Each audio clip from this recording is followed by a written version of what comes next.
Kung naghahanap kayo ng luxury na SUV pero hindi ganun kamahal, baka ito na yung bagay sa inyo. Tingnan natin ngayong araw tong all-new GS8 from GAC Motor. Tara!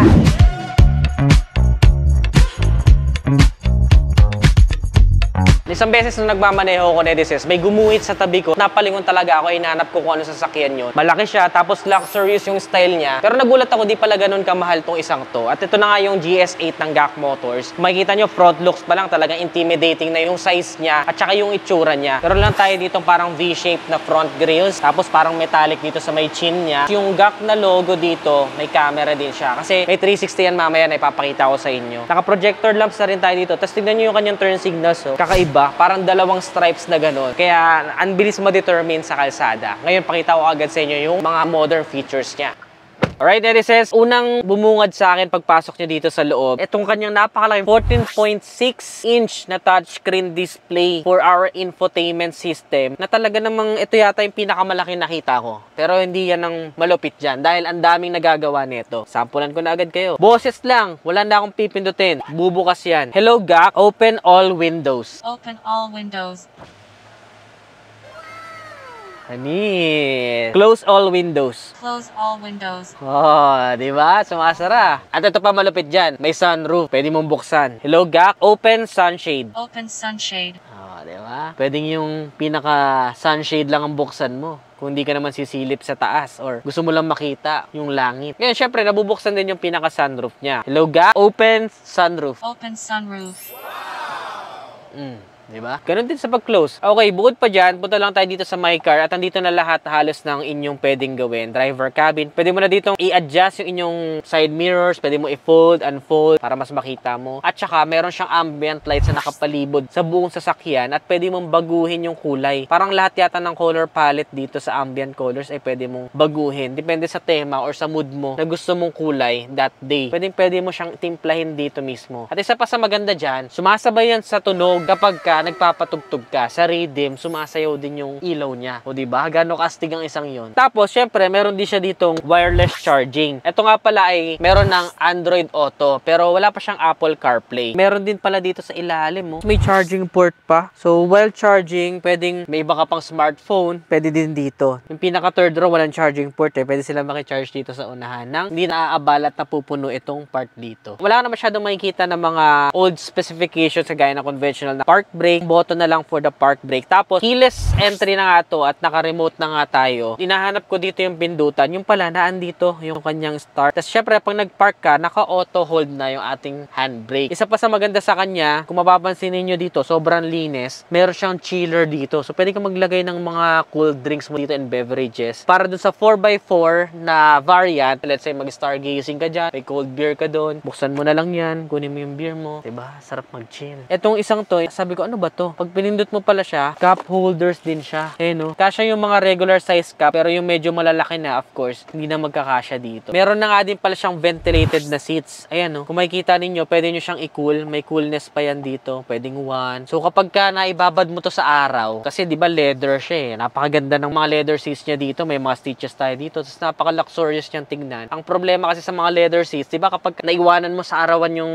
sasakyan mo, medyo nakakapaso. Pero this time, dahil ventilated na siya, pwede mo palamigin, of course. Pwede mo din siyang gawing heated seat for some purposes. Siguro sa ibang bansa, malamig. Sa mga babae, kailangan nila yon. And then dito naman sa pinaka-interior niya, wala akong masabi. Dito pa lang sa digital na meter panel niya, panalong-panalo ka na eh. Paano pa to? Ito yung pinaka-highlight niya eh. Pagpasok mo dito pa lang parang satisfied na ako eh. And then syempre dito yung mga buttons niya for your sunroof. Tapos meron din tayong sunglasses holder dito at saka mga vanity mirror naman na merong lamps both sa driver and sa passenger. Isa pang worth mentioning ay napakalamig po ng kanyang aircon, Nedisense. Wala tayong masyadong piano black plastic dito kaya safe ito sa mga fingerprints, soft touches, tapos very durable and sturdy yung mga peeling ng plastics dito. Hindi siya yung mukhang tinipid na plastics dahil alam ko ang GAC Motors ay kilala rin na manufacturer sa ibang bansa. So yung mga quality wise, talagang sumasabay siya sa mga kilalang brands natin dito sa Pilipinas. Nagustuhan ko rin yung parang mga wood-like touches niya dito. Ayan no, nagpa-elegante pa lalo dito sa sasakyan. And of course, naka-power windows na rin yan buo at saka power seats para dito sa driver. Ang bilis lang niyang musod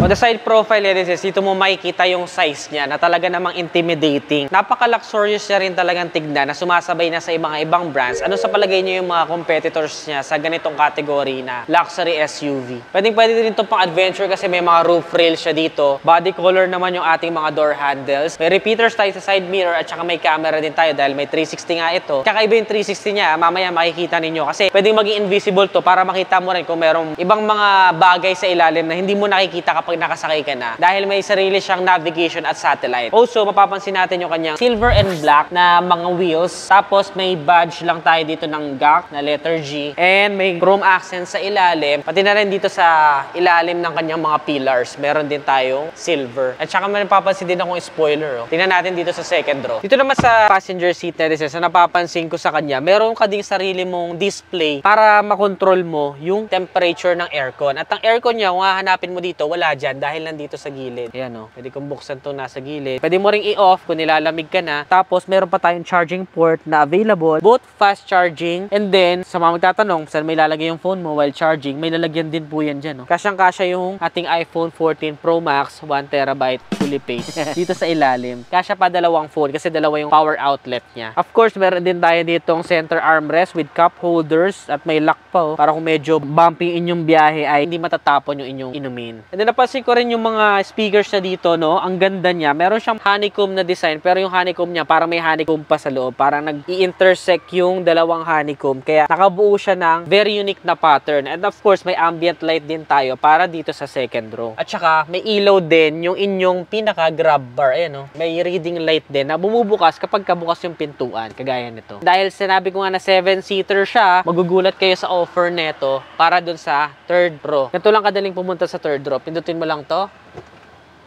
Pwede ka na pumunta sa third row. Ngayon, para sa third row, netizens, ang napansin ko sa kanya, ito yung tipo na sasakyan na hindi mo masasabing sabit ka lang kapag nasa third row ka dahil napakalawak ng kanyang space. Actually, si Sir Henrico na nag-demo sa akin nito ay 5'10" in height, pero kasya siya dito. Usually sa mga SUV, diba, kapag ka yung third row na, mga kids lang or kaya naman yung mga maliliit lang na tao yung pwedeng sumakay dito sa likod. Pero ito, 5'10" kasya dito. Bakit ka mo? Kasi nare-recline pa yung kanyang seat, pwede mo pa siyang luwagan. So, mas spacious ka ngayon dito. Para for me, my height is 5'4". Kasyang-kasya ako dito, of course. Kagaya ng sa mga iba pang SUV. Pero doon, medyo tama na yung tuhod ko dito. Pero ito, naka-regular seating position pa tong nasa second row. Pero may space pa rin ako dito. So, ayan, nakikita nyo sa video, yung aking videographer is 5'10" siya. Kasyang-kasya pa rin siya dito sa third row nang walang kahirap-hirap. At saka, ang maganda dito, may aircon vents din. So, hindi ka magre-reklamo na mainit dito sa third row or sabit ka lang. May cup holders din para sa third row. At apat, dalawa dito, dalawa doon. Kahit dalawa lang kasya dito, pwede yung apat. Kung meron ka pang natira nung umaga, bumalik ka ulit sa hapon, kasya pa din dito. Ang galing, di ba? Ngayon, tingnan natin yung likod. Para naman dito sa kanyang likurang bahagi ni Reses, gustong-gusto ko to. Ito yung medyo nagpa-agaw sa attention ko nung nilagpasan ako nito, nung nagda-drive ako. Itong kanyang taillight, agaw pansin talaga. Kaya tinignan ko talaga, ano bang tatak nun? Tapos nakita ko siya, GAC nga siya, tapos GS8. Kaya hinanap ko para ma-review. Of course, meron din tayong rear view camera at saka mga sensors sa likod. Dalawa din yung kanyang tail finishers dito sa magkabila. And ayan naman yung itsura ng kanyang pinaka-hazard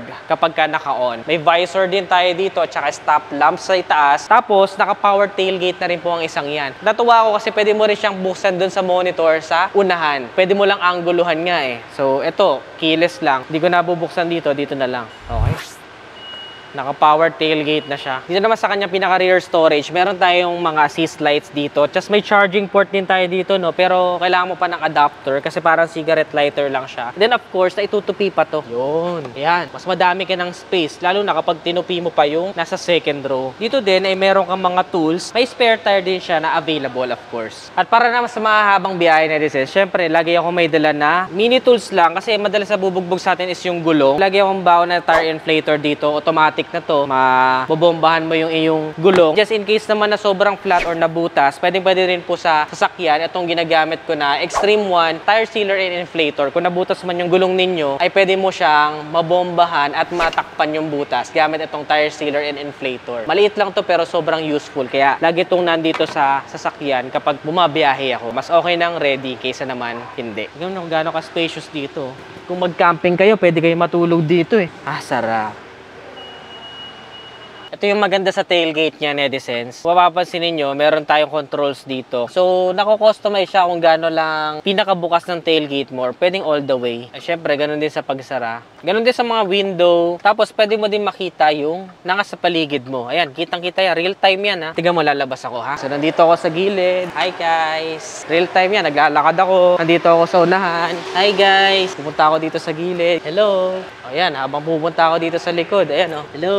Nasa likod na ako. Kahit yung mga pedestrian dyan, kitang-kita ninyo. Okay, guys. Let's pop the hood. Wow, hydraulic na rin pala to. Nag-i-stay lang siya into place. Malinis din pala dito sa hood niya. Yung engine bay, may takip na rin para may protection. So under the hood, meron tayo ditong 2.0 TGDI engine. To be exact, ang displacement niya is 1,991cc that can produce a maximum output of 248 HP at 5,250 RPM and a maximum torque of 400 Newton meters at 1,750 to 4,000 RPM. 8-speed automatic transmission nga pala ang isang to at merong tatlong mode which is Eco, Comfort, and Sports mode. Para naman sa fuel consumption, you can expect around 13.2 kilometers per liter. Napakatipid na yun para sa ganitong kalaking sasakyan, Netizens. And of course, meron siyang fuel tank capacity na 65 liters. Tara, test drive na natin. Okay, it's time for test drive. Yo. Let's roll. Yan. Ang maganda talaga sa mga malalaking sasakyan, is kitang-kita mo yung point of view mo sa kalsada, yung mga gutter, kitang-kita mo. Hindi kagaya pag kayo mabababang sasakyan, kagaya ng dinadrive ko daily. Hirap tansyahin ng mga gutter, mga nasa gilid-gilid. Hinaan ko lang muna, echo muna, echo. Actually, yung echo niya, malakas na no? 4 pa lang kasi kami dito, pero 7-seater to. Ang napapansin ko, kahit magpuno kayo dito ng sakay, talagang kayang-kaya na itong sasakyan na to. Echo mode pa lang, sobra-sobra na to sa pang daily na gamitan. Mas malambot yung steering wheel niya kapag naka-eco mode. Try natin sports. Uy, grabe. Palo agad ng 80 nang di mo nararamdaman, no? Kaya yung mga legendary na tanong, kaya mo pumanik ng Baguio, sisiw. Sobrang ganda nung pagkaka-enclose niya. Kahit wala kami music, hindi mo gaano rinig yung mga sound sa labas. Kaya napaka-peaceful magmaneho. Kaya di mo na mapapansin, tumataas ka na eh. Nasa 80 na ako. So yan, comfort mode, sapat na ako dyan. Actually, kung medyo hindi kayo sanay sa malalaking sasakyan or first time nyo sa malalaking sasakyan, yung eco mode, sapat na yun. Pero syempre, kung sanay naman kayo, may point of comparison kayo, sanay kayo sa mga 2 liters pataas sa sasakyan, go for comfort mode. Tapos kapag puno kayo, sports mode kayo, di ba? Tsaka okay naman yung fuel consumption niya, nasa around 13 kilometers per liter. And then yung width niya, yung lapad, para pakiramdam mo lang sobrang lapad. Pero ayun, no, laki pa nga ng space ko dito sa gilid. Parang regular din naman na sasakyan yung lapad niya. At isa pa sa maganda sa ganito, yung comfort na hatid niya. Para kahit malalayo yung biyahe, di ba? Maayos na mga kalsada dito kaya hindi pa natin ganun matesting yung super bumpy roads. Pero so far dito sa kalsada na to, may mga uneven pavements din naman. Ramdam natin umuuga, no? Kasi normal naman yun sa malaking sasakyan. Goods naman, tolerable. I mean, yung something na hindi naman siya nakaka-bother. Tsaka yung nakasabay ko nga na ganito, talagang gumuguhit Yung napansin ko nung nakaraan Kaya napatingin ko, ano sasakyan nyo? Ito pala yun. Ang lakas din pala talaga niya. I mean, konting tapak mo lang, bibigay na agad niya yung torque and power na hinahanap mo Kaya hindi na ako nagtataka kung bakit sumisibat talaga siya. Then of course, syempre nakaka-intimidate din. Ang laki, di ba? Tumatabi din yung mga talaga Ako napapatabi ako pagka nakita ko ng ganito Ang laki din kasi Kumbaga, alam mo naman sa atin sa Pilipinas, mapamotor or kotse, yung bang pagiging dominant sa kalsada, mas pabor sa malalaki. Sarap, no? Ang ganda pa ng steering wheel niya. Leather wrap. Siya malambot lang. Easy lang siyang iliko-liko. And then yung preno, super responsive naman niya for a size of this vehicle. Hindi ka mag-hesitate dahil walang delay, no? Responsive naman. Siguro minimal lang yung delay due to the size. Makakabisado mo naman siya agad. Sa konting preno mo lang din May gagat na Mas malalim lang ng konting-konti lang. May auto hold. Oh, ayan. Pag pinindot mo yan, naka-auto hold ka na. Yun, no? Comfort mode pa lang yan. Grabe. Grabe, ang tuli na ito, no? Ito yung luxury SUV na ang lakas. Talagang ibibigay niya yung tunay na ligayang mararamdaman mo. Na-overwhelm ako sa sports mode. Comfort mode lang tayo. Sobrang lakas konting mo lang. Talaga mapapabilis ang biyahe mo nito. Makarating ka kaagad ng Baguio nito pag nag-long ride ka. Okay, sa likuan, minimal lang naman yung body roll na nararamdaman ko. Okay, konting lubak. Parang walang lubak Parang straight pa din yung kalsada Dahil malaki nga yung sasakyan. Yung mga small uneven na road dyan, hindi naramdam. Hindi kayo para mag-hesitate na lumiko ng sobra kasi parang ang lakas ng body roll. Ito, sa likuan, okay naman yung kanyang body roll, no? Minimal lang for a size of this vehicle. Ayos. Actually, isa ito sa mga na-test drive ko na malalaking sasakyan talaga. Or ito yung pinakamalaki so far. And then, siguro in the future, no, marami sa inyong gusto ng mga SUV talaga at saka ng pick-up. Soon, anong mga may re-recommend nyo? Comment nyo lang sa ibaba para mabigyan natin ng review. Diba? Nakakatawid. Pero kung maliit sasakyan ko na, magbibigay na ako. Eh, malaki din siya eh. Oh, malaki din to eh. Masarap niya i-drive. Eco mode pa lang yan ha. Mabait pa to. Kompleto na rin pala to sa mga safety features kagaya ng adaptive cruise control. So kapag napadaan kayo ng TP-Lex, dire-diretso lang kayo niyan. Adaptive naman siya eh. So kapag bumagal yung nasa una mo, babagal din to. Kusa kang ihihinto ng sasakyan mo. Okay, let's start sports mode. Grabe. Parang sedan lang eh, no? Kung bumulusok. Ayun, no? Ang bilis umakyat eh. Grabe. Siyempre within legal speed lang tayo. Pero kung kakailanganin mo ng speed at ng power, let's say puno kayo, talagang hindi ka mabibitin. Gasoline type naman siya. Gas turbo. 2.0 engine. Panalo. So walang talaga ma-test drive eh. Diba? Grabe, biglang umiikli yung kalsada eh. Panalo, panalo.